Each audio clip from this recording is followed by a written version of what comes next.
Þú talar vandan eins og hann og liggur fyrir núna, en hvaða lausnir hafa Lausnirnar liggja út allt á Suðurnesjum og ekki síst í ferðaþjónustu, sjávarútvegi og nýsköpun nýrra fyrirtækja. Auðvitað ég tek undir með Ragnheiði, það þarf að lækka skatta á lítil og meðalstór fyrirtæki til þess að gefa þeim þetta umhverfi til þess að geta starfað. Það hellingur að gerast upp á Ásbrú í nýsköpun í frumkvöðlasetrinu og það allt á fullu hana. Það verður að rísa svaka fiskeldi út á Reykjanesið sem skapar upp undir 100 störf.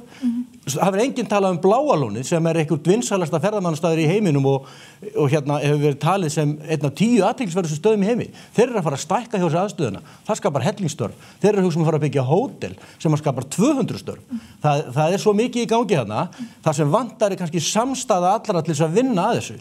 Hér alltaf hver í sínu horni að rífast hlutina í staðinn fyrir að setjast niður og leysa málin. Ég veit að þið Vinstri grænir Jákvæðnin til staðar. Ég held að mesta neikvæðnin á Suðurnesjum hafi komið frá sveitarstjórnarmönnum í Reykjanesbæ sem hafa talað þetta ástand allt of mikið niður.